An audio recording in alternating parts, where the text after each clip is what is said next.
నమస్కారం ఘంటారావానికి స్వాగతం.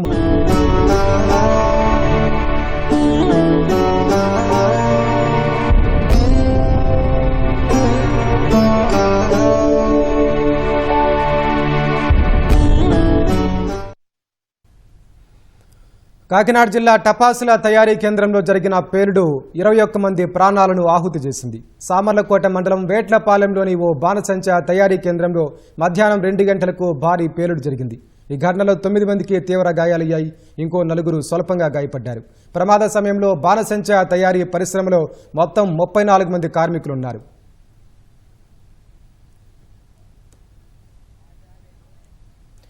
కాకినాడ జిల్లా వేట్లపాలెంలోని సూర్యశ్రీ ఫైర్ వర్క్స్ లో జరిగిన విస్ఫోటనంలో 21 మంది మృతి చెందారు.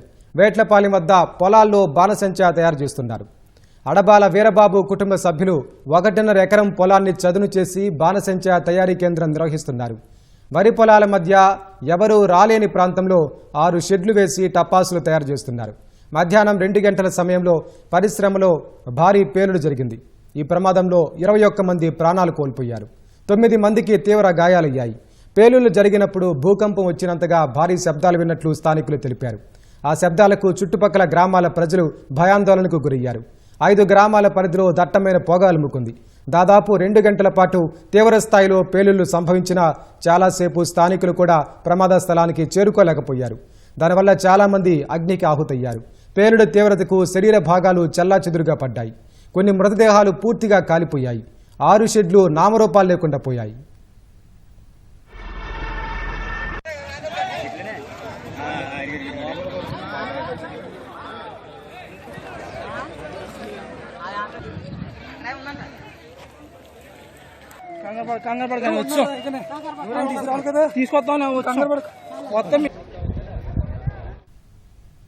బాణసంచా తయారీ కేంద్రం పొలాల మధ్య ఉండడంతోనే ఫైర్ ఇంజన్, అంబులెన్స్ వెళ్లేందుకు కూడా మార్గం లేకుండా పోయింది. వరి పొలాలు బురదమయంగా ఉండటంతో వాహనాలు వెళ్లలేని పరిస్థితి ఉంది. ఫలితంగా పేలుళ్లు చాలాసేపటి దాకా అదుపులోకి రాకుండా కొనసాగాయి. ఘటనా స్థలమంతా భీతావహంగా మారింది. మంటల్లో కాలిపోయి తీవ్రంగా గాయపడ్డ బాధితులను అతి కష్టం మీద స్థానికులు ఆసుపత్రికి తరలించారు. ప్రస్తుతం కాకినాడ జీజీహెచ్లో 6, సామర్లకోటలో 3 చికిత్స పొందుతున్నట్లు ఆర్డీఓ తెలిపారు. కాకినాడ ఆసుపత్రిలో సత్యవేణి, వేట్లపాలెం వాసి కప్ప వెంకటలక్ష్మి, పెద్దాపురం వాసి మోర్తా శ్రీను, సామర్లకోటకు చెందిన శ్రీను, చిటికెల లక్ష్మికి చికిత్స అందిస్తున్నారు.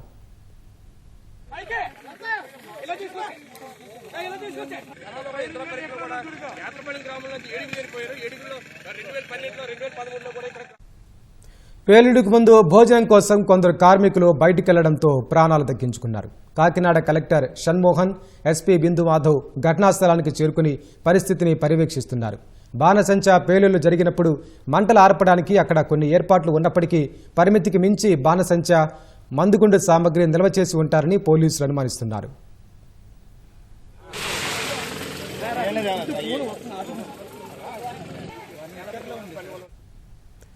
గతంలోనూ ఇదే గ్రామంలో బాణసంచా తయారీ కేంద్రంలో పేలుడు జరిగింది.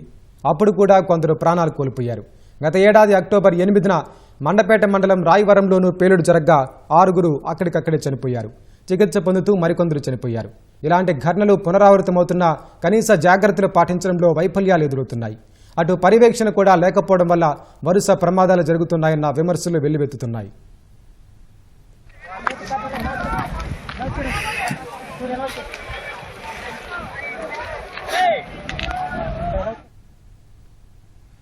బాణసంచా పేలుడులో ఆహుతైన వారిలో ఇప్పటి వరకు 11 మందిని గుర్తించారు. మృతుల్లో బాణసంచా తయారీ కేంద్రం నిర్వాహకుడు అడబాల వీరబాబు తండ్రి అడబాల శ్రీను చనిపోయినట్లు పోలీసులు నిర్ధారించారు. ఆయనతో పాటు కడింపల్లి ధనరాజు, కడింపల్లి కృపమ్మ, గొడతా మహేష్, గొడతా రాము, గొడతా నాని, సాధనాల సత్యవేణి, వట్లూరి రవి, మందపల్లి చిన్ని, నిమ్మద కరుణ, గంపల మంగ ఉన్నట్లు పోలీసులు వెల్లడించారు. మరికొందరి మృతదేహాలు మంటల్లో కాలిపోయి మాంసపు ముద్దలుగా మారడంతో గుర్తించడం కష్టంగా మారింది.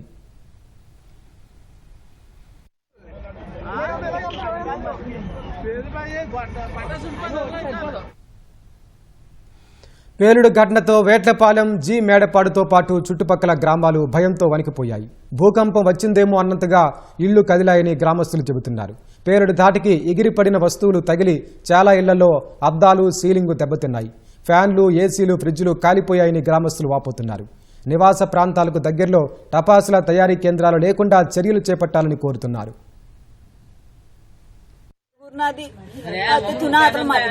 అదే నేను మధ్యాహ్నం 1 గంట అయింది, ఎవరో నెంబర్ నుంచి ఫోన్ వచ్చింది. అదేటమ్మా ఫోన్ చేసావంటే, అమ్మ ఏం ఫోన్ చేశానంట బేటే, అన్నం చేశాను ఇప్పుడే వచ్చావా, పని నుంచి అంద పళ్ళకెళ్ళి ఇప్పుడే వచ్చాను అమ్మా అన్నాను. అతని సర్లే అమ్మా అన్నాను. మళ్ళీ నీ ఫోన్కి నా ఫోన్కి పని చేయలేదమ్మా, ఫోన్ చేసేది చేస్తే అమ్మ ఫోన్ అవుతుంది అదే అన్నాను. ఫోన్ అవుతుంది అదే అంటే ఫోన్ అవుతుంది అన్నా.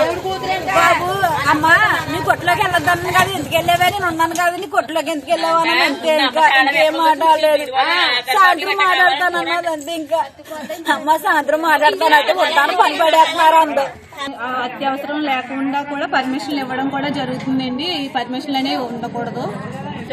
జొన్నల దొడ్లో ఎక్కువ శాతం మందు కలుపులో అది మందు కొట్టులో వర్కులు చేసే వాళ్ళు కూడా ఉన్నారు. జొన్నల దొడ్డే కాదు, మన వేటలపాలెం గ్రామానికి సంబంధించి ప్రతి ఒక్కరు కూడా మందు కొట్టులో వర్కులు చేసే వాళ్ళు ఉన్నారండి. ప్రతి ఒక్కరు కూడా మేము అందరం అయితే మేము భోజనం చేసి లోపల పడుకున్నామండి. ఆడేతగా భూకంపం వచ్చినట్టు మొత్తం లోపలంతా కూడా షేక్ అయిపోయింది.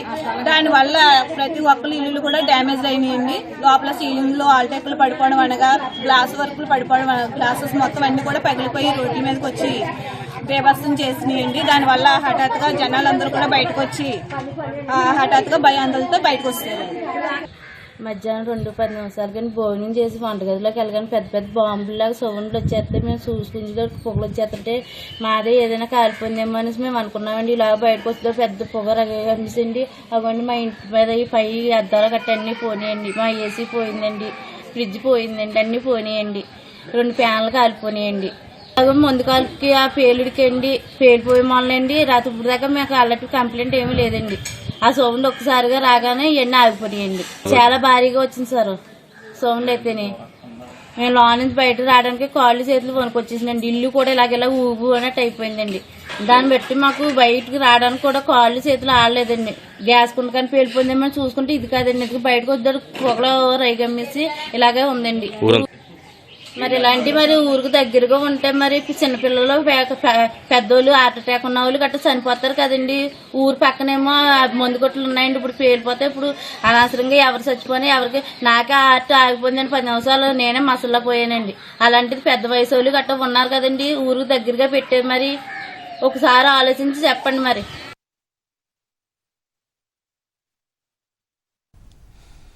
పేలుడు ఘటనలో తమ వాళ్ళ ఆచూకీ తెలియక పరిశ్రమలో పనిచేస్తున్న వాళ్ళ బంధువులు తీవ్ర ఆవేదనలో ఉన్నారు. పరిశ్రమ దగ్గరకు వచ్చి తమ వారి కోసం వెతుకుతున్నారు.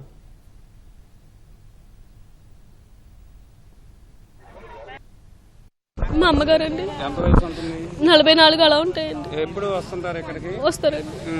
పొద్దున్న వచ్చారండి, మధ్యాహ్నం నాతో మాట్లాడారు. అప్పుడు బాగానే ఉన్నారండి. సంవత్సరం బట్టి నుంచి చేస్తుంది బాబు. అసలు మా ఇంటికి ఉన్నాం బాబు, ఇలా జరిగాక పరిగెత్తుకొచ్చాము, మనకి ఏం తెలియదు బాబు. మధ్యాహ్నం మాట్లాడి ఏమన్నారమ్మా అమ్మ? ఏమనలేదండి. పనిలోకి ఎక్కేస్తున్నాం, భోజనం అయిపోయింది, పని ఎక్కేస్తున్నాం అని సార్ అన్నదంటే అండి.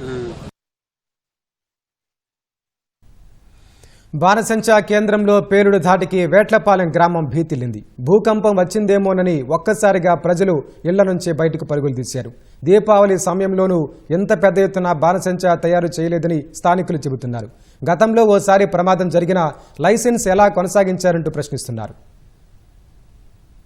అంతా కలిపేసి 1.5 ఎకరాల పొలంలో సార్ ఇది ఈ సంవత్సరం మార్చి 37 దాకా కూడా లైసెన్స్ ఉంది దీనికి. యాక్చువల్గా లైసెన్స్ హోల్డర్ అయితేనో సంథింగ్ ఏదో జరిగి ఉండొచ్చు, అది మరి కాసేపు పోలీసులు తెలియజేస్తారు. ఈ వేటలపాలెం పరిధిలో ఇతని రెండోసారి ఇది ఫైర్ అవడం. ఇతని పేరు అడబాల నాని. ఇది రెండోసారి ఫైర్ అవడం. ఇది మళ్ళీ ఎలా పర్మిషన్ ఇచ్చారో రెండోసారి పర్మిషన్ ఇచ్చారు ఇతనికి.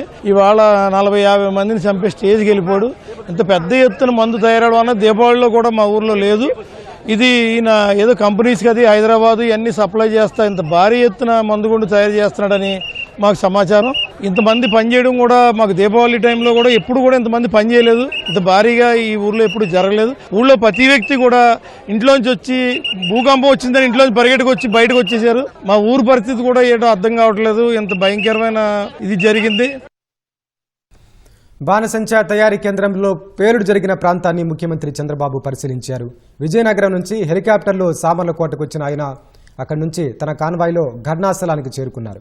కలెక్టర్ షణ్మోహన్ ఇతర అధికారులను అడిగి ఘటనా వివరాలు తెలుసుకున్నారు. పేలుడు ఘటనలో 21 మంది చనిపోగా 9 మంది తీవ్రంగా గాయపడ్డారని, మరో 4గురికి చిన్న గాయాలైనట్లు అధికారులు వివరించారు. ప్రమాదం గురించి తెలియగానే సహాయక చర్యలు చేపట్టామని, గాయపడిన వారిని ఆసుపత్రులకు తరలించినట్లు చెప్పారు. చిన్న స్థాయి తయారీ కేంద్రం కోసం అనుమతి తీసుకుని భారీ ఎత్తున బాణసంచా తయారు చేస్తున్నట్లు సీఎంకు అధికారులు చెప్పారు.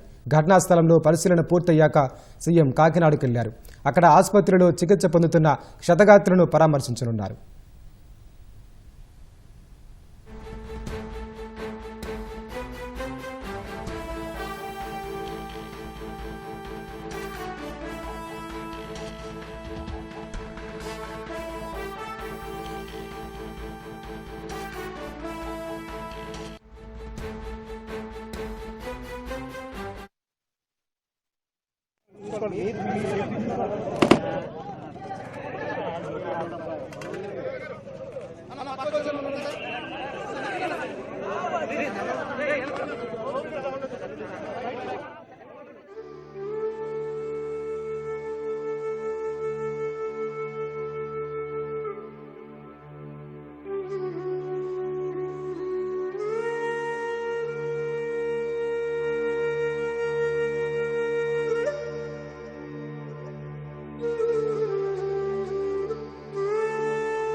వేట్లపాలెంలో బాణసంచా పేలుడు జరిగిన ప్రాంతాన్ని మంత్రి దుర్గేష్ పరిశీలించారు. అధిక మోతాదులో పేలుడు ప్రభావం కలిగిన మందు వాడటమే తీవ్రతకు కారణమై ఉండొచ్చన్నారు. రాష్ట్రంలోనే అతి భారీ పేలుడు సంఘటన ఇది. పూర్తి కారణాలు ఇంకా తెలియాల్సిన అవసరం ఉంది. ఏదైనప్పటికీ కూడా రమారే 30 పైచిలకు ప్రాణాలు గాలిలో కలిసిపోయే పరిస్థితి వచ్చింది. ఒక 8 మంది హాస్పిటల్లో అడ్మిట్ అయి ఉన్నారు. దారుణమైన సంఘటన. ఈ సంఘటన ఈ మధ్యకాలంలో ఎప్పుడూ కూడా ఇంత భారీ పేలుడు గాని ఈ రకమైనటువంటి విధ్వంసం గాని జరగలేదు. దీని పూర్తి కారణాలు తీసుకురావాలి బయటికి. ఈ వ్యాపారం చేసేటువంటి వారు గాని ఇందులో పాల్గొనేటువంటి వారు గాని సరైనటువంటి జాగ్రత్తలు తీసుకోకుండా నిర్లక్ష్యంగా వ్యవహరిస్తే కొన్ని ఇబ్బందులు వస్తాయి.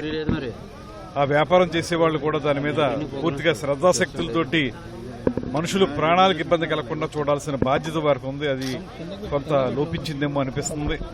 ఇది బహిరంగ ప్రదేశంలో జనావాసాలకు దూరంగా పెట్టుకోవాల్సిన అవసరం ఉందనేటువంటి మాటని వారు పాటించినట్టే కనబడుతుంది. ఇక్కడ దూరంగా ఉంది కాబట్టి.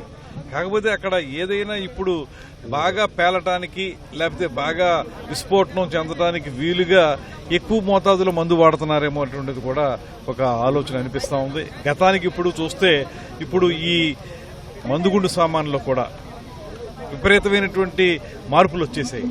ఆ రకమైనటువంటి కొంచెం బాగా ఆకట్టుకునే విధంగా అద్భుతమైనటువంటి పేలుళ్లతో ఉండే విధంగా తయారు చేయాలనేటువంటి ఆలోచనతో దీంట్లో ఇంకేమన్నా కొత్త కొత్త విధానాల్లో వెళ్లి దాన్ని ఎక్కువగా దట్టిస్తున్నారేమో, దానివల్ల కూడా ఈ రకమైనటువంటి ప్రమాదం వచ్చిందేమో అనేటువంటిది కనబడతా ఉంది. నాకు అనిపిస్తుంది ప్రాథమికంగా అధికారులు పూర్తిగా దీని మీద ఆరా తీస్తున్నారు. తీసి వారు పూర్తిగా దీని మీద శోధించి చెబుతారు. తర్వాత మీకు మనం గమనిస్తే ఎప్పుడు కూడా ఇలాంటి వాటిలో పనిచేసే వాళ్ళు అందరూ కూడా కొంత పూరిష్ట మంది పూరే ఉంటారు, చిన్న సన్నకారు మనుషులే ఉంటారు తప్పితే డబ్బున్న వాళ్ళు ఎవరు ఇందులో పనిచేయరు. కాబట్టి అందరూ పేద వర్గాల వారి జీవితాలు ఇలా అయిపోవటం, తర్వాత వారి మీద ఆధారపడిన కుటుంబాల పరిస్థితి కూడా చూస్తే ఆర్థిక భరోసా ఉండదు. ఏదైనప్పటికీ సరే వారు కుటుంబాలకి ఆసరాగా నిలబడడం అనేది ఖచ్చితంగా ఈ కూటమి ప్రభుత్వం, ముఖ్యమంత్రి గారు, ఉప ముఖ్యమంత్రి గారు చేపడతారు. కాకినాడ వేట్లపాలెంలోని బాణసంచా తయారీ కేంద్రంలో భారీ పేలుడు ఘటనపై కూటమి ప్రజాప్రతినిధులు తీవ్ర దిగ్భ్రాంతి వ్యక్తం చేశారు. మృతుల కుటుంబాలకు ప్రగాఢ సంతాపం తెలిపారు. ప్రమాదంలో అధికార దుర్వినియోగానికి పాల్పడి ఉంటే ఖచ్చితంగా కఠిన చర్యలు తీసుకుంటామని తెలిపారు. ఈ ఘటనపై ఉన్నత స్థాయి కమిటీ వేసి దర్యాప్తు జరుపుతామన్నారు. జరిగిన విషయం అయితే చాలా బాధాకరమైన విషయం. ప్రమాదానికి కారణం అయితే ఏదో ఫైర్ ఇంకా అయింది కాబట్టి దాన్ని కనిపెట్టలేని పద్ధతి. సడన్ గా బ్లాస్ట్ అవడంతో పెద్ద శబ్దంతో బ్లాస్ట్ అయిందని విన్నాను నేను. ఈ సంఘటన జరిగిన వెంటనే చంద్రబాబు నాయుడు గారు అక్కడ ప్రోగ్రాం ఆపి ఇక్కడ అధికారులతో కానీ మాతో కానీ పర్యవేక్షించి వెంటనే సంఘటన స్థలానికి వెళ్ళమండం జరిగింది. అందులో భాగంగా అందరూ కూడా సహాయ చర్యలు చేస్తున్నారు. ఇంత బ్లాస్టింగ్ అయ్యి కిలోమీటర్ పరిధిలోని అందరి బాడీలు చెల్లాచెదురైపడి ఉన్నాయంటే ఎక్కువ మోతాదులో అక్కడ మందుగుడు సమానం ఉండి తీరాలి ఖచ్చితంగానే. దాని ప్రభావం వల్ల ఇంత నష్టం జరిగింది. నేను వచ్చేటప్పుడు చూస్తే ఒక బాడీ తల లేదు, ఓన్లీ మొండంతో ఉంది. ఆ విధంగా ఇవన్నీ కూడా జరగడం జరిగింది. అటువంటి పరిస్థితుల్లో ఎక్కడ పడ్డాయో నిలకడానికే చాలా టైం పట్టే పరిస్థితి ఉంది. కనుక ఇవన్నీ కూడా ఐడెంటిఫై చేసిన తర్వాత, ఒక క్లారిటీ వచ్చిన తర్వాత ఏదైనా డిసిషన్ తీసుకుంటారు. డెఫినెట్లీ అందులో అధికార దుర్వినియోగం మాత్రం ఉందంటే మాత్రం తక్షణమే ఎంక్వైరీ చేయటం జరుగుతుంది. ఎంక్వైరీ చేసి ఇందులో ఎవరైనా సరే దీన్ని బైపాస్ కనుక చేసి పర్మిషన్స్లో కానీ లేకపోతే సెక్యూరిటీలో కానీ బైపాస్ చేస్తుంటే మాత్రం డెఫినెట్లీ దీన్ని సస్పెండ్ చేస్తారు. అలాగే బాధితుల కుటుంబాలని కుటుంబ ప్రభుత్వం, ముఖ్యమంత్రి గారు, ఉప ముఖ్యమంత్రి గారు, మేమందరం కూడా డెఫినెట్లీ ఆదుకుంటాం. స్ట్రిక్ట్ ఎంక్వైరీ చేస్తారు. Judiciary plus revenue plus police అందరూ కలిసి ఉండేటట్టు, ఓపెన్గా తెలిసేటట్టు ఎంక్వైరీ చేస్తారు. అందులో ఎంక్వైరీలో ఎవరిని తేలినా అది ఎవరైనా సరే తగిన ఇది మాత్రం తప్పదు. వేట్లపాలెంలో బాణసంచా పేలుడు ఘటన అత్యంత బాధాకరమని బీజేపీ రాష్ట్ర అధ్యక్షుడు మాధవ్ అన్నారు. అధిక మోతాదులో బాణసంచా తయారీ సామగ్రి ఉండటం ప్రమాద తీవ్రతను పెంచినట్లు ప్రాథమికంగా తెలుస్తోందన్నారు.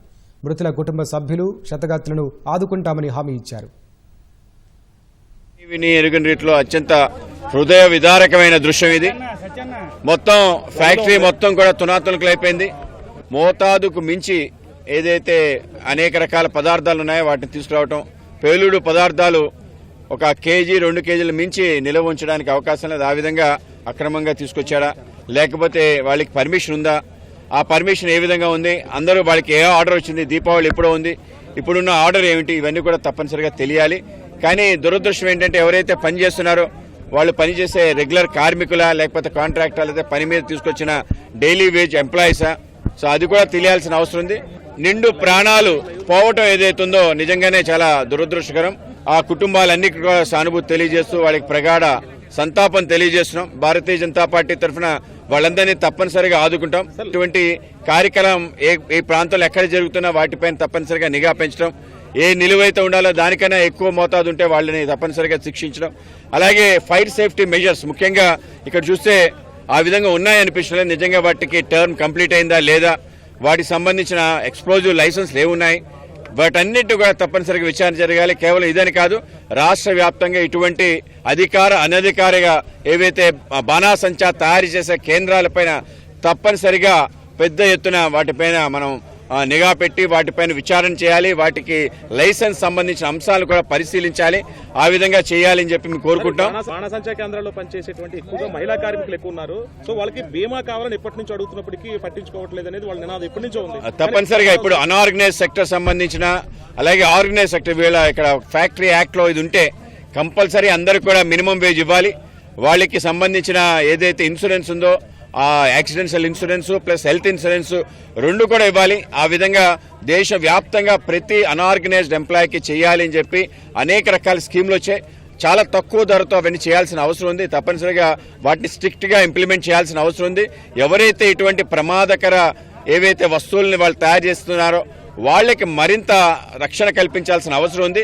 కనుక తప్పనిసరిగా యాజమాన్యం ఏదైతే ఉందో మేనేజ్మెంట్ చేస్తుందో వాళ్లపైన తప్పనిసరిగా శిక్షించడం, వాళ్ళు తగిన జాగ్రత్తలు తీసుకోకపోతే ఇటువంటివి నడపకుండా మూసేయడం తప్పనిసరిగా జరుగుతుంది. రాష్ట్ర వ్యాప్తంగా వాటిపైన అన్నిటిపైన చర్య తీసుకోవడం జరుగుతుంది. ప్రాథమికంగా ఏంటంటే మోతాదుకు మించి తెచ్చారు. దాని కారణంగా ఏదో వెడ్డింగ్ కి ఆర్డర్ వచ్చిందంట. ఆర్డర్ తయారు చేసిన సందర్భంలో ఆ మోతాదు మించి వాళ్ళు పేలుడు పదార్థాలు తీసుకురావడం కారణంగా జరిగింది. కాకినాడ జిల్లా వేట్లపాలెం బాణసంచా పరిశ్రమలో పేలుడు ఘటన తీవ్రంగా కలిచివేసిందని ఉప ముఖ్యమంత్రి పవన్ కళ్యాణ్ అన్నారు. మృతుల కుటుంబాలకు ప్రగాఢ సానుభూతి తెలిపారు. బాధిత కుటుంబాలకు ప్రభుత్వం అండగా ఉంటుందని పవన్ హామీ ఇచ్చారు. ఈ దురదృష్టకర ఘటన గురించి తెలియగానే జిల్లా కలెక్టర్తో మాట్లాడి వివరాలు తెలుసుకున్నారని పవన్ చెప్పారు. ఈ రాత్రికి అమరావతి నుంచి కాకినాడకు బయలుదేరి వెళ్లనున్నారు. ఆసుపత్రిలో చికిత్స పొందుతున్న బాధితులు వారి కుటుంబ సభ్యులకు పరామర్శించి ధైర్యం చెప్పనున్నారు.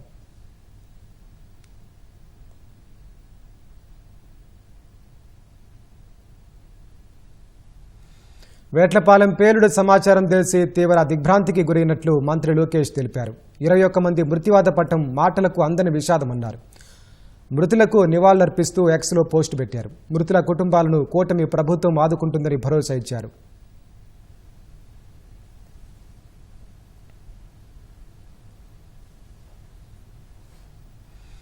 వేట్లపాలెం పేలుడు ఘటనలో కార్మికుల మృతి పట్ల హోంమంత్రి అనిత తీవ్ర దిగ్భ్రాంతి వ్యక్తం చేశారు. క్షతగాత్రులకు మెరుగైన వైద్యం అందించాలని అధికారులను ఆదేశించారు.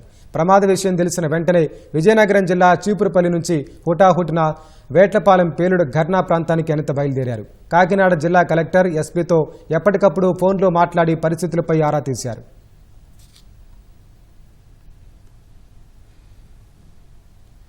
కాకినాడ జిల్లా వేట్లపాలెం పేలుడు ఘటనపై మంత్రులు కొలుసు పార్థసారథి, టీజీ భరత్, డోలా శ్రీ బాల వీరాంజనేయ స్వామి తీవ్ర దిగ్భ్రాంతి వ్యక్తం చేశారు. ఘటనలో 21 మంది చనిపోవడం అత్యంత దురదృష్టకరమని విచారం వెలిబుచ్చారు. పేలుడు దాటికి మృతదేహాలు, శరీర భాగాలు ఎగిరిపడ్డాయన్న విషయం తీవ్రంగా కలిచివేసిందన్నారు. మృతులకు తీవ్ర సంతాపాన్ని, వారి కుటుంబాలకు ప్రగాఢ సానుభూతిని తెలిపారు. మృతుల కుటుంబాలకు కూటమి ప్రభుత్వం అన్ని విధాలుగా అండగా నిలబడుతుందని హామీ ఇచ్చారు.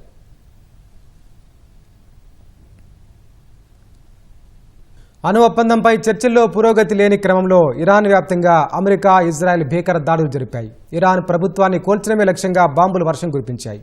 Iran supreme leader Ayatollah Ali Khamenei కార్యాలయం సమీపంలో తొలి దాడి జరిగింది. ఆ సమయంలో ఖమేనీ కార్యాలయంలో ఉన్నారా లేదా అనే విషయమై స్పష్టత లేదు. ఇరాన్లోని హోర్మోజ్ గాన్ ప్రావిన్స్లో ఓ పాఠశాలపై జరిగిన దాడుల్లో 57 మంది విద్యార్థులు మృతి చెందినట్టు ఇరాన్ అధికారిక మీడియా IRNA తెలిపింది. ఈ దాడుల్లో 60 మందికి గాయాలైనట్లు వెల్లడించింది.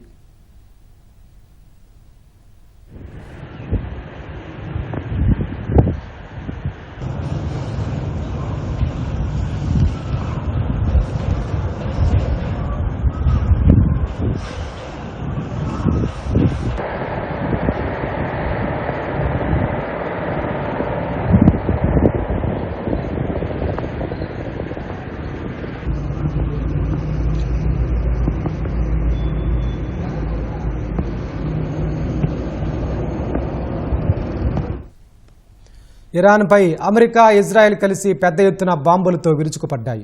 టెహరాన్లోని Iran supreme leader Ayatollah Khamenei కార్యాలయం సమీపంలో తొలి దాడి జరిపాయి.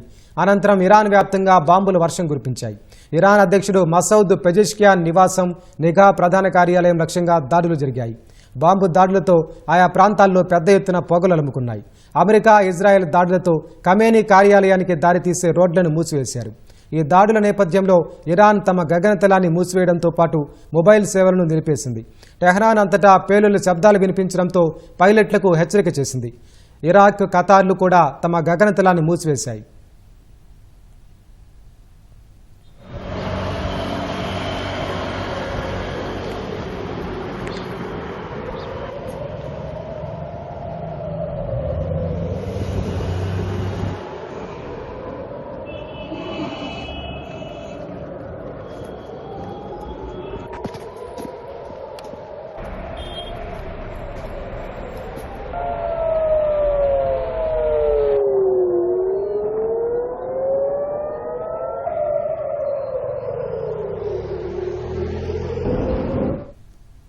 పశ్చిమ ఇరాన్లోని వందలాది ప్రాంతాలపై ఆపరేషన్ రోరింగ్ లైన్ పేరుతో దాడులు చేసినట్లు ఇజ్రాయెల్ డిఫెన్స్ ఫోర్సెస్ ఐడిఎఫ్ ప్రకటించింది.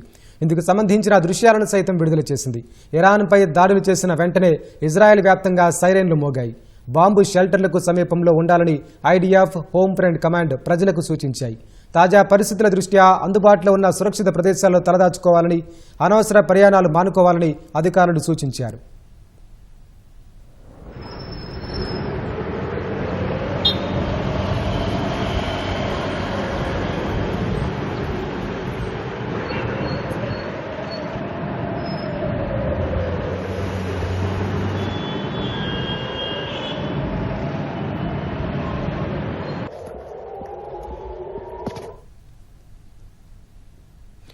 ఇజ్రాయెల్ను లక్ష్యంగా చేసుకుని డ్రోన్లు క్షిపణులతో విరుచుకుపడ్డట్లు ఇరాన్ రెవల్యూషనరీ గార్డ్ తెలిపింది.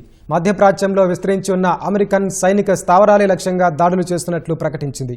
ఇజ్రాయెల్లో చాలా ప్రాంతాల్లో పేలుళ్లు జరిగాయి.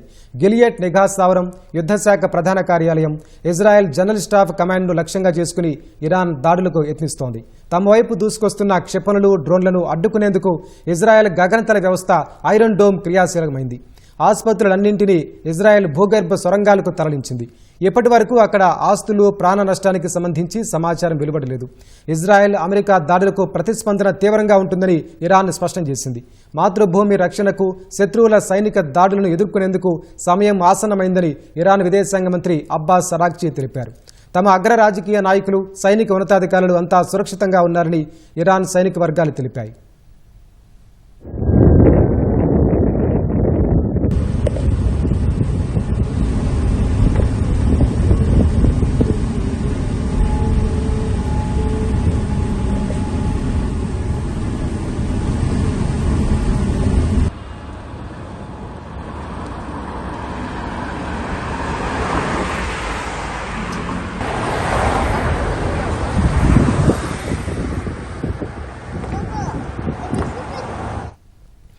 అమెరికా నౌకాదళ స్థావరాలున్న బహ్రెయిన్ పైన ఇరాన్ దాడులకు దిగింది. బహ్రెయిన్లోని పలు ప్రాంతాల్లో బాంబు పేలుళ్ల శబ్దాలు వినిపించాయి. అమెరికా నౌకాదళం 5వ ఫ్లీట్ ప్రధాన కార్యాలయంపై భారీ దాడి జరిగింది. అనంతరం Saudi, Dubai, Kuwait, Qatar, UAE, జోర్డాన్లోని అమెరికా సైనిక స్థావరాలను ఇరాన్ లక్ష్యంగా చేసుకుంది. ఆయా దేశాల్లో Al Udeid air base, Al Salem air base, Muwaffaq Al Salt base వంటివి అమెరికా ఆధీనంలో ఉన్నాయి. ఖతార్లోని అల్ ఉదీద్ ఎయిర్ బేస్ను ఇరాన్ క్షిపణి తాకినట్లు తెలుస్తోంది. అక్కడ యుఎస్ రాడార్ స్టేషన్ ధ్వంసమైనట్లు సమాచారం. దుబాయ్లోని అత్యంత ఎత్తైన బుర్జ్ ఖలీఫా భవనాన్ని ప్రభుత్వం ఖాళీ చేయించినట్లు తెలుస్తోంది. ఇరాన్ ప్రయోగించిన క్షిపణులను కూల్చేస్తున్నట్లు యుఏఈ, ఖతార్, జోర్డాన్లు తెలిపాయి. ఇరాన్ క్షిపణి దాడి తర్వాత మొక్కలు పడి ఒకరు మరణించారని యుఏఈ తెలిపింది.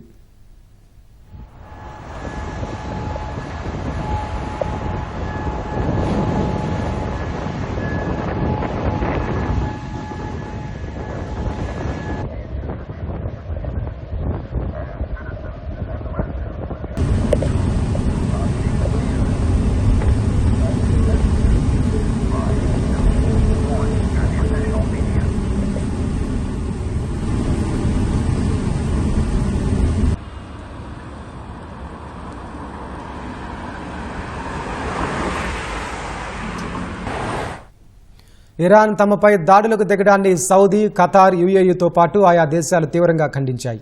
తమ సార్వభౌమత్వంపై దాడిని సహించబోమని హెచ్చరించాయి.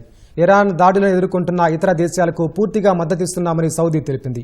అంతర్జాతీయ సూత్రాలను ఉల్లంఘించొద్దని ఆయా దేశాలు ఇరాన్కు సూచించాయి. ఆ ప్రాంత స్థిరత్వం, భద్రతను అణచివేస్తున్న ఇరాన్ దాడులను ఎదుర్కోవడానికి చర్యలు తీసుకోవాలని సౌదీ అంతర్జాతీయ సమాజానికి పిలుపునిచ్చింది.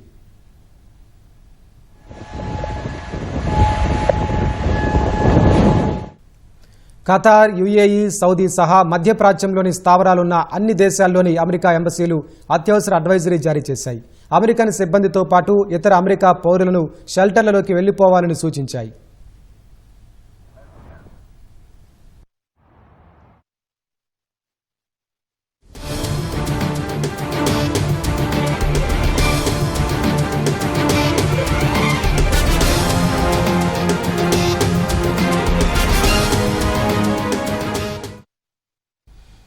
ఇరాన్లోని నిరంకుశ ప్రభుత్వం నుంచి పొంచి ఉన్న ముప్పును తొలగించేందుకు అమెరికాతో కలిసి ఆపరేషన్ ప్రారంభించామని ఇజ్రాయెల్ ప్రధాని నెతన్యాహు తెలిపారు. ఇరాన్పై దాడుల నేపథ్యంలో నెతన్యాహు ఈ మేరకు ఓ వీడియో విడుదల చేశారు. ఇరాన్పై దాడులకు నాయకత్వం వహించిన అమెరికా అధ్యక్షుడు డొనాల్డ్ ట్రంప్కు ధన్యవాదాలు తెలిపారు. గత 47 ఏళ్లుగా ఇజ్రాయెల్ అమెరికాను నాశనం చేయాలని ఇరాన్లోని అయతుల్లా ఖమేనీ ప్రభుత్వం నినాదాలు చేస్తోందని నెతన్యాహు చెప్పారు. ఇరాన్ ప్రభుత్వం చాలామంది అమెరికన్లను హత్య చేసిందని, సొంత ప్రజలను సైతం కోత కోసిందని ఆరోపించారు. ఈ తరహా ప్రభుత్వం అణ్వాయుధాలు తయారు చేసుకునేందుకు అనుమతించవద్దని చెప్పారు. ఇరాన్ వద్ద అణ్వాయుధాలు ఉంటే మానవాళికి ముప్పు అని నెతన్యాహు హెచ్చరించారు. అమెరికా, ఇజ్రాయెల్ కలిసి ఇరాన్పై చేస్తున్న ఈ దాడులు ఆ దేశ ప్రజలకు భవిష్యత్తులో అధికారం చేపట్టేందుకు దోహదం చేస్తాయని పరోక్షంగా తెలిపారు. ఇరానియన్లు తమ ప్రభుత్వంపై తిరుగుబాటు చేసి దేశాన్ని స్వాధీనం చేసుకోవాలని అమెరికా అధ్యక్షుడు డొనాల్డ్ ట్రంప్ సూచించారు. ఏ అధ్యక్షుడు చేయని పనిని తాను చేస్తున్నానని, ఈ అవకాశాన్ని అందిపుచ్చుకోవాలని కోరారు. ఇరాన్ సైనికులు ఆయుధాలు విడిచి లొంగిపోవాలని, లేకుంటే మరణం తప్పదని హెచ్చరించారు. అణు కార్యక్రమాన్ని ఇరాన్ పునర్నిర్మించుకు యత్నించిందని, భారీ క్షిపణులను తయారు చేస్తోందని ట్రంప్ ఆరోపించారు. ఇరాన్ పాలకులతో ఎదురయ్యే ముప్పు నుంచి అమెరికాను రక్షించడమే తమ లక్ష్యమన్నారు. 47 ఏళ్లుగా ఇరాన్ పాలకులు అమెరికాకు మరణమంటూ నినదిస్తున్నారని, అమెరికా సైన్యం సహా ఇతర దేశాల్లోని అమాయకులపై రక్తపాతం సృష్టిస్తోందని ఆరోపించారు. ఇలాంటి పాలకుల వద్ద అణ్వాయుధాలు ఉంటే వారెలా రెచ్చిపోతారో ఆలోచించాలని చెప్పారు. ఇరాన్ క్షిపణులను, వారి క్షిపణి పరిశ్రమను ఈ భారీ ఆపరేషన్లో నిలమట్టం చేయనున్నట్లు ట్రంప్ ప్రకటించారు. ఇరాన్ నావికాదళాన్ని తుడిచిపెట్టుకుపోతున్నామని వివరించారు. అణు ఒప్పందం పట్ల ఇరాన్ అస్పష్టంగా ఉందని, ఇక దీన్ని భరించలేమని స్పష్టం చేశారు. The United States military began major combat operations in Iran. Our objective is to defend the American people by eliminating imminent threats from the Iranian regime, a vicious group of very hard, terrible people. Its menacing activities directly endanger the United States, our troops, our bases overseas, and our allies throughout the world. Iran is the world's #1 state sponsor of terror and just recently killed tens of thousands of its own citizens on the street as they protested. It has always been the policy of the United States, in particular my administration, that this terrorist regime can never have a nuclear weapon. Instead, they attempted to rebuild their nuclear program and to continue developing long-range missiles that can now threaten our very good friends and allies in Europe, our troops stationed overseas, and could soon reach the American homeland. ఇరాన్పై America, Israel భీకర దాడులు చేస్తున్న వేళ Iran మద్దతుదారులైన హూతీలు ఇజ్రాయెల్పై నౌకా మార్గాలపై తిరిగి క్షిపణి, drone దాడులు చేయాలని నిర్ణయించారు. ఈ మేరకు హూతీ నాయకత్వానికి చెందిన 2 వ్యక్తులు ఈ రాత్రి నుంచే దాడులు జరగొచ్చని తెలిపారు. అయితే దీని గురించి హూతీ నాయకత్వం నుంచి ఎలాంటి అధికారిక ప్రకటన వెలువడలేదు. గతంలో అమెరికా అధ్యక్షుడు డొనాల్డ్ ట్రంప్తో చేసుకున్న ఒప్పందం మేరకు ఎర్ర సముద్రంలో వెళ్లే నౌకలపై దాడులను నిలిపేశారు. గాజా వ్యవహారంలో కుదిరిన శాంతి ఒప్పందం తర్వాత ఇజ్రాయెల్పై కూడా హూతీలు దాడులు చేయడం ఆపారు. మళ్లీ ఇప్పుడు ఇరాన్పై ఇజ్రాయెల్, అమెరికా బాంబుల వర్షం కురిపిస్తున్న నేపథ్యంలో ఎర్ర సముద్రం నౌకా మార్గాల్లో తిరిగి దాడులను ప్రారంభించాలని హూతీలు భావిస్తున్నారు.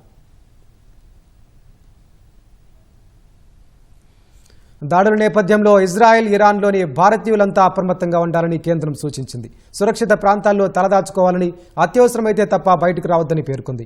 ఇజ్రాయెల్లో ఉన్నవారు అక్కడ అధికారుల సూచనలు పాటించాలని సూచన చేసింది. మరోవైపు ఢిల్లీ, టెల్ అవీవ్ విమానాన్ని ఎయిర్ ఇండియా ముంబైకి దారి మళ్లించింది. తాజా పరిణామాల నేపథ్యంలో రేపటి నుంచి వారం రోజుల పాటు ఆ మార్గంలో విమాన సేవలు నిలిపేస్తున్నట్లు ఎయిర్ ఇండియా ప్రకటించింది. మరోవైపు టెల్-అవీవ్ నుంచి ఢిల్లీ రావాల్సిన ఎయిర్ ఇండియా విమానం కోసం ఎదురుచూస్తున్న ప్రయాణికులు సైరన్లు మోగడంతో లగేజీని వదిలేసి బాంబు షెల్టర్లకు పరుగులు తీశారు. దాడులు, ప్రతిదాడులతో పశ్చిమాసియాలో ఉద్రిక్తతలు పెరగడం వల్ల పలు విమాన సర్వీసులకు తీవ్ర అంతరాయం ఏర్పడింది. ఇరాన్, ఇజ్రాయిల్ సహా పలు దేశాలు తమ గగనతలాన్ని మూసివేసిన కారణంగా గల్ఫ్ దేశాల వ్యాప్తంగా అనేక విమాన సర్వీసులు ప్రభావితమయ్యాయి. యుఏఈ గగనతలాన్ని పాక్షికంగా మూసివేయడం వల్ల Dubai international, Dubai old central విమానాశ్రయంలో అనేక విమానాలు రద్దు లేదా ఆలస్యమయ్యాయి. ప్రయాణికులు విమానయాన సంస్థలను సంప్రదించాలని, ప్రస్తుతం విమానాశ్రయాలకు రావద్దని అధికారులు కోరారు. తాజా అప్డేట్స్ కోసం వెబ్సైట్ను చూడాలని సూచించారు. మరోవైపు మధ్యప్రాచ్యంలో మారుతున్న పరిస్థితుల మధ్య విమానయాన సంస్థల ప్రతినిధులతో కేంద్ర పౌర విమానయాన శాఖ మంత్రి రామ్మోహన్ నాయుడు అత్యవసర సమీక్ష నిర్వహించారు. భద్రతా ప్రోటోకాల్స్కు అనుగుణంగా విమానాలను సకాలంలో ఇతర మార్గాలకు మళ్లించాలని ఆదేశించారు. ఈ క్రమంలో గల్ఫ్ ప్రాంతంలోని ప్రధాన నగరాలైన Abu Dhabi, Dubai, Doha, Jeddah, Muscat, Riyadh, tell అవీవ్లకు విమాన సర్వీసులన్నింటినీ ఎయిర్ ఇండియా, ఇండిగో రద్దు చేశాయి. పాకిస్తాన్, ఆఫ్ఘనిస్తాన్ మధ్య యుద్ధం తీవ్రమైంది. తమ దాడిలో ఇప్పటి వరకు 331 మంది తాలిబన్లు హతమయ్యారని పాక్ ప్రకటించింది. మరో 500 మంది గాయపడ్డారని తెలిపింది. 104 మిలిటరీ పోస్టులను ధ్వంసం చేశామని, మరో 22 పోస్టులను స్వాధీనం చేసుకున్నామని పాక్ సమాచార శాఖ మంత్రి అతావుల్లా తరార్ తెలిపారు. ఆపరేషన్ గజబ్-లిల్ హక్లో తాలిబన్లకు చెందిన 163 ట్యాంకులను, సాయుధ వాహనాలను నాశనం చేశామని వెల్లడించారు. ఆఫ్ఘన్లోని 37 ప్రాంతాలపై పాక్ వైమానిక దళం భారీ దాడులు నిర్వహించింది. మరోవైపు తాలిబన్లు శాంతి చర్చల గురించి మాట్లాడుతున్నారు. సమస్యల పరిష్కారం కోసం చర్చలకు తాము ఎల్లప్పుడూ సిద్ధంగా ఉన్నామని ప్రకటించారు. గతేడాది అక్టోబర్లో 2 దేశాల మధ్య సంధికి మధ్యవర్తిత్వం వహించిన ఖతార్ మరోసారి ఘర్షణను తగ్గించేందుకు కృషి చేస్తోంది. గర్భాశయ ముఖద్వార క్యాన్సర్ నివారణ లక్ష్యంగా కేంద్రం బృహత్తర కార్యక్రమానికి శ్రీకారం చుట్టింది. ఈ మేరకు రాజస్థాన్ అజ్మీర్లో హ్యూమన్ పాపిలోమా వైరస్ HPV వ్యాక్సినేషన్ను ప్రధాని నరేంద్ర మోదీ ప్రారంభించారు. ఈ టీకా కార్యక్రమం కింద దేశవ్యాప్తంగా 14 నుంచి 15 ఏళ్ల బాలికలకు HPV వ్యాక్సిన్ను ఉచితంగా ఇవ్వనున్నారు. ఏడాదికి అన్ని రాష్ట్రాలు, కేంద్రపాలిత ప్రాంతాల్లోని సుమారు 1.15 కోట్ల మంది బాలికలకు ఈ టీకాలను అందించాలని ప్రభుత్వం లక్ష్యంగా పెట్టుకుంది. ఎంతో ఖరీదైన వ్యాక్సిన్ను ప్రభుత్వం పూర్తిగా ఉచితంగా అందించనున్నట్లు కేంద్ర ఆరోగ్య శాఖ పేర్కొంది. నిర్దేశించిన అన్ని ప్రభుత్వ ఆరోగ్య కేంద్రాలు, ప్రభుత్వ ఆసుపత్రుల్లో ఈ టీకాలు అందుబాటులో ఉంటాయని తెలిపింది. తల్లిదండ్రులు, సంరక్షకుల అనుమతితో స్వచ్ఛందంగా బాలికలకు HPV వ్యాక్సిన్ను ఇవ్వనున్నట్టు ఆరోగ్య శాఖ తెలిపింది. 2 साल पहले तक राजस्थान से भर्तियों में भ्रष्टाचार और पेपर लीक की ही खबरें चमकती रहती थी, आती रहती थी. अब राजस्थान में पेपर लीक पर लगाम लगी है. दोषियों पर सख्त कार्रवाई हो रही है. आज यहां इसी मंच से राजस्थान के 21,000 से अधिक युवाओं को नियुक्ति पत्र भी सौंपे गए हैं. आज वीरांगनाओं की इस धरती से मुझे देश भर की बेटियों के लिए एक अहम अभियान शुरू करने का अवसर मिला है. जहां अजमेर से HPV वैक्सीनेशन अभियान शुरू हुआ है. ये अभियान देश की नारी शक्ति को सशक्त करने की दिशा में अहम कदम है. कभी कांग्रेस INC यानी इंडियन नेशनल कांग्रेस थी, लेकिन अब इंडियन नेशनल कांग्रेस नहीं बची है. आज वो INC के बजाय MMC बन गई है. MMC यानी मुस्लिम लीगी माओवादी कांग्रेस हो चुकी है. రాష్ట్రంలో 14 నుంచి 15 ఏళ్ల మధ్య వయసు బాలికలంతా HPV వ్యాక్సిన్ తప్పనిసరిగా తీసుకోవాలని ముఖ్యమంత్రి చంద్రబాబు సూచించారు. ప్రభుత్వం నుంచి అవసరమైన చర్యలు చేపడతామన్న సీఎం తల్లిదండ్రులు కూడా బాధ్యత తీసుకోవాలన్నారు. 5 ఏళ్లు అడ్డగోలు తప్పులు చేసిన వైసీపీ వాటిని కూటమి ప్రభుత్వంపైకి నెడుతోందని మండిపడ్డారు. అలాంటి వారిని సమాజం ముందు దోషులుగా నిలబెడతామని ప్రకటించారు. రాజముద్రతో కూడిన పాస్ పుస్తకాలు డిసెంబర్ నాటికి అందరికీ అందిస్తామని స్పష్టం చేశారు. ముఖ్యమంత్రి చంద్రబాబు విజయనగరం జిల్లాలో పర్యటించారు. తొలుత చీపురుపల్లి చేరుకున్న చంద్రబాబు అక్కడ HPV వ్యాక్సినేషన్ కార్యక్రమంలో భాగంగా ప్రధాని మోదీ నిర్వహించిన వీడియో కాన్ఫరెన్స్ లో పాల్గొన్నారు. అనంతరం వ్యాక్సినేషన్ ను ప్రారంభించారు. ఓ బాలికకు వ్యాక్సిన్ ఇవ్వడాన్ని పరిశీలించిన ముఖ్యమంత్రి ఆమెకు ధృవపత్రం అందించారు. ఆ తర్వాత బాలికలతో మాట్లాడారు. వ్యాక్సినేషన్ గురించి వారికి సూచనలు చేశారు. అనంతరం రావి వలసలో నిర్వహించిన ప్రజావేదికకు హాజరయ్యారు. 14 నుంచి 15 మధ్య వయసున్న బాలికలు తప్పనిసరిగా HPV వ్యాక్సినేషన్ తీసుకోవాలని సూచించారు. అప్పుడే సర్వైకల్ క్యాన్సర్ నుంచి రక్షణ లభిస్తుందన్నారు. ఈ వ్యాక్సిన్ కు మామూలుగా అయితే 4,000 రూపాయలు ఖర్చు అవుతుంది. ప్రభుత్వం దీన్ని 400 రూపాయలకు కొని అందరికీ వ్యాక్సిన్ ఇచ్చే బాధ్యత అటు కేంద్రం ఇటు రాష్ట్రం తీసుకున్నామని చెప్పి మీ అందరికీ విజ్ఞప్తి చేస్తున్నా. ఎవరైతే 10th class 9th class 10th class లో ఉండి 14-15 సంవత్సరాల వయసు ఉండే పిల్లలందరికీ ఇవ్వాలని ఫేజ్ 1 లో కార్యక్రమం పెట్టుకున్నాం. రాబోయే రోజుల్లో క్యాన్సర్ తో ఎవరూ చనిపోకుండా ఉండాలంటే ప్రతి ఆడబిడ్డకి ఈ హెచ్పివి వ్యాక్సిన్ ఇవ్వాలని, ఎంత ఖర్చు అయినా దీన్ని ఇచ్చే బాధ్యత ఈ ప్రభుత్వం తీసుకుంటాయని చెప్పి మరొకసారి విజ్ఞప్తి చేస్తున్నాను. 14-15 సంవత్సరాలుండే ఆడపిల్లలందరూ 100% మీరు వ్యాక్సిన్ వేసుకోవాలి. తల్లిదండ్రులకు విజ్ఞప్తి చేస్తున్నా, నీ పిల్లవాళ్ళకి జీవితంలో ఎప్పుడు కూడా సర్వైకల్ క్యాన్సర్ రాకూడదంటే హెచ్పివి వ్యాక్సిన్ ఇప్పించే బాధ్యత మీరు తీసుకోవాల్సిందిగా మిమ్మల్ని అందరినీ కోరుతున్నా. డిసెంబర్ నాటికి భూములన్నీ సర్వే చేసి అందరికీ రాజముద్రతో కూడిన పట్టాదారు పాసు పుస్తకాలు అందిస్తామని సీఎం చంద్రబాబు చెప్పారు. ఈ భూ రికార్డ్స్ అన్ని భూముల రికార్డ్స్ అన్ని తారుమారు చేశారు. మీ భూమి ఆ రోజుండే పెద్దల మాట మీరు వినకపోతే మీ భూమిని వాళ్ళకి ఇమ్మని దౌర్జన్యం చేశారు. ఇవ్వకపోతే ప్రభుత్వ భూమిగా మార్చేశారు. కంప్యూటర్లు 22A పెట్టారు. మీరు చూసుకునే లోపల అది ప్రభుత్వ భూమి అయిపోయింది. ఈ రోజు లిటిగేషన్ లో పడిపోయింది. బిగినింగ్ లో నేను ముఖ్యమంత్రి అవుతానే ఎక్కడికి పోయినా 100,000 పిటిషన్లు వచ్చేటివి. ఏంటని చూస్తే అందరూ మా భూమి పలాయన కొట్టేశాడు, 1122A కింద పెట్టాడు, విభేదాలు వచ్చాయి, మీరు ఎట్లా పరిష్కారం చేస్తారో చేయమని బాధపడ్డారు. నేను ఒకటే మీ అందరికీ హామీ ఇస్తున్నా, డిసెంబర్ లోపల అన్ని భూములు సర్వే చేసి నా ఫోటో వేసుకోను, వేరే వాళ్ళ ఫోటో వేసుకొని రాజముద్రతో పట్టాదారు పాస్ పుస్తకాలు మీకు ఇచ్చే బాధ్యత తీసుకుంటాం.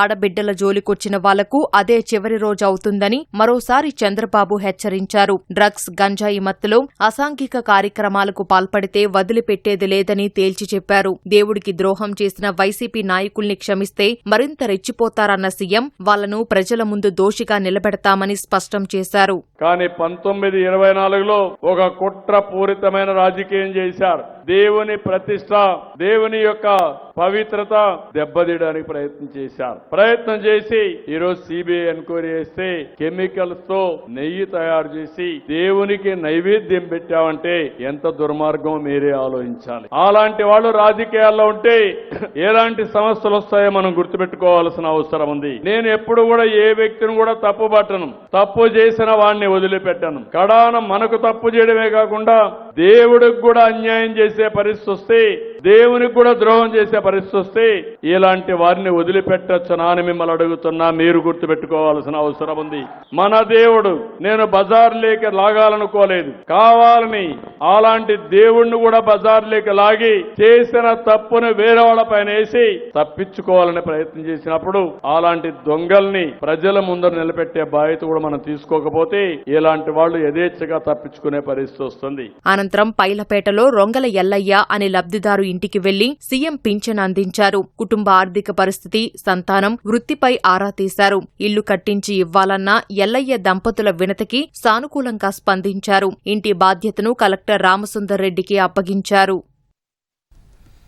ఏడాదిలోనే బ్లూజెట్ హెల్త్ కేర్ ప్రైవేట్ లిమిటెడ్ సంస్థకు శంకుస్థాపన చేయడం రాష్ట్ర ప్రభుత్వ స్పీడ్ ఆఫ్ డూయింగ్ బిజినెస్ కు నిదర్శనమని మంత్రి నారా లోకేష్ అన్నారు.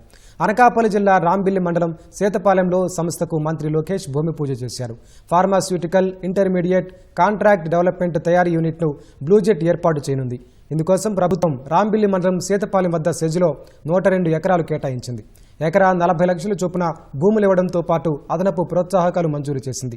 2,300 కోట్ల పెట్టుబడితో దశలవారీగా యూనిట్ అభివృద్ధి చేయనున్న బ్లూజెట్ 2028-29 ఆర్థిక సంవత్సరంలో కార్యకలాపాలను ప్రారంభించనుంది. ప్రత్యక్షంగా, పరోక్షంగా 2,000 మందికి ఉపాధి లభించనుంది. ప్రారంభానికి 24 నెలల గడువును సంస్థ నిర్దేశించగా 18 నెలల్లోనే కార్యరూపంలోకి తీసుకొద్దామని యాజమాన్యానికి లోకేష్ సూచించారు.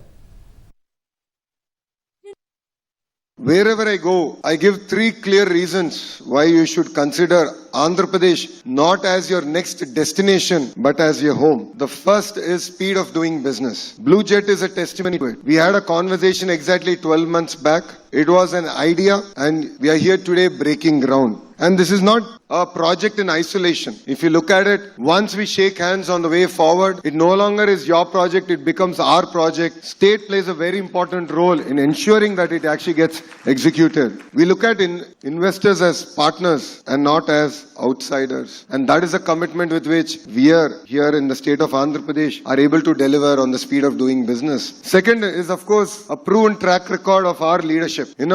Our Chief Minister, Mr. Naidu, requires no introduction. I keep telling him that people remember him only when tough times come. He's one of those rare politicians who's been given an opportunity to rewrite his legacy all over again. All of you have seen what he's done to Hyderabad, and he's doing that magic all over again here in our great state of Andhra Pradesh. The third reason is that Andhra Pradesh only has the double-engine bullet train Sarkar. Lot of states in India have double-engine Sarkar, but only Andhra Pradesh has the double-engine bullet train Sarkar. All of you know the word Namo. Namo means Narendra Modi ji. But here in Andhra Pradesh has a very different definition. Namo means Naidu ji and Modi ji together. And both of them together are driving the state. And that's why we are able to deliver projects at a pace that India has never seen. So I think one thing we all have to accept is we are tired of hearing success stories from outside India. It is time for India to show the way for the world. It is time for us to rewrite history together. And this is a classic example where the private sector, the political system, the bureaucracy, if we come together, we can rewrite history and create legacy. And that's what really excites us here in Andhra Pradesh. And North Andhra is where we are. North Andhra is our economic hub. The greater Visakhapatnam economic region is expected to contribute to $1 trillion to the state economy. And here we are really excited to make this the cluster for pharma and bulk drug, medical equipment manufacturing, petrochemical and downstream industries, advanced manufacturing, information technology, and needless to say, it's also going to be a data city, not for India, but for the world. And that's where Visakhapatnam is going to play a very important role in our growth story. And we're really excited to have Blue Jet here. We have given the company 24 months to do the ribbon cutting. Let's break that record. Why not 18 months? And I'll review this as I would review any other project. So every week you'll hear from me. Collector ma'am is here. She's a tough lady. She means business. She's one of the major reasons why we are able to get ground such historical projects. She will also review the project together. But let's create history, and we would love to set benchmarks that the world should envy. Deputy CM Pavan Kalyan camp కార్యాలయంలో ఆగంతకుడు చొరబడి వాహనాలను ధ్వంసం చేసిన కేసులో security సిబ్బందిపై ప్రభుత్వం వేటు వేసింది. ఇంటెలిజెన్స్ సెక్యూరిటీ విభాగంలో పనిచేస్తున్న 5 సిబ్బందిని విధుల నుంచి తొలగించింది. ఉప ముఖ్యమంత్రి సిఎస్ఓ పెంటారావుతో పాటు మరో 4 కానిస్టేబుల్స్ను మాతృశాఖలో రిపోర్ట్ చేయాలని ఉన్నతాధికారులు ఆదేశాలు జారీ చేశారు. శ్రీకాకుళం జిల్లాకు చెందిన నీలాద్రి పవన్ కళ్యాణ్ క్యాంపు కార్యాలయంలోకి చొరబడి వాహనాలు ధ్వంసం చేస్తుంటే ఆయుధాలు ఉండి కూడా ఎందుకు నిరోధించలేకపోయారని ఉన్నతాధికారులు ఆగ్రహం వ్యక్తం చేసినట్లు తెలిసింది. భద్రతా వైఫల్యం వల్లే ఈ ఘటన జరిగినట్లు ప్రాథమిక అంచనాకు వచ్చిన అధికారులు సిబ్బందిపై వేటు వేశారు. శ్రీకాకుళం నగరపాలక సంస్థ పరిధిలో అతిసారానికి ఈ కోలి బ్యాక్టీరియానే కారణమని కలెక్టర్ స్వప్నిల్ దినకర్ పుణ్కర్ స్పష్టం చేశారు. క్షేత్రస్థాయిలో పారిశుద్ధ్య నిర్వహణ ఎలా ఉందో ప్రజలను అడిగి తెలుసుకున్నారు. ఖాళీ స్థలాలు శుభ్రంగా ఉంచని స్థల యజమానులకు నోటీసులు జారీ చేయాలని మున్సిపల్ అధికారులను ఆదేశించారు. సోమవారం స్టార్ట్ అయిన ఈ డైరియా ఎపిడెమిక్ నిన్నటికే చాలా తక్కువ కేసు రావడం, అంటే ఒక 9 కేసెస్ ఆ ఏరియా నుంచి వచ్చింది. ఈరోజు పొద్దున్న నుంచి ఒకటి కూడా రాలేదు. నిన్నటికే ఆ 9 కేసులు కూడా చూస్తే ఆ వాటర్ సంబంధించి కాదు, అది కూడా డాక్టర్ నుంచి రావడం. సో కాబట్టి డైరియా పూర్తిగా తగ్గిపోయింది, అది మనం చెప్పొచ్చు. బట్ అయినా సరే ఇన్క్యుబేషన్ పీరియడ్, అంటే ఒకవేళ మీరు పొరపాటున ఆ వాటర్ అప్పుడు తాగే ఉంటే ఇన్క్యుబేషన్ పీరియడ్ ఒక 3 to 4 days అయి ఉండొచ్చు. కాబట్టి ఈరోజు రేపు కూడా కొంచెం అప్రమత్తంగా ఉంటే బాగుంటుంది. ఈ కోలై మనకి ఒక 11 శాంపిల్స్ దొరకడం, దీంట్లో 8 శాంపిల్స్ అదే ఏరియాలో ఉండడం, అది బాధాకరం. కాబట్టి మనం action, administrative action against the concern water supply D కానీ తర్వాత శానిటరీ ఇన్స్పెక్టర్ కానీ అదే తీసుకోవడం జరిగింది. ఇంకా ఇన్వెస్టిగేషన్ పూర్తిగా అయిన తర్వాత ఇంకా ఎవరెవరు ఉన్నారు దీంట్లో వాళ్ళ అగేన్స్ కూడా యాక్షన్ తీసుకుంటాం. ఎక్కడైనా ఈ నీళ్ళు ఒక ఇల్లు నుంచి బయట వస్తుంది అంటే ఖచ్చితంగా ఆ ఓనర్ ఉన్న బాధ్యత, అక్కడ ఉన్న డ్రైన్ కన్స్ట్రక్షన్ బాధ్యత మున్సిపల్ కార్పొరేషన్ ఉండొచ్చు. బట్ కానీ ఆ నీళ్ళు డ్రైన్లోనే వెళ్ళాలి, డ్రైన్ లేకుండా బయట వదలడానికి లేదు. అది కూడా మీడియా నుంచి అందరికీ రిక్వెస్ట్ చేస్తున్నాను.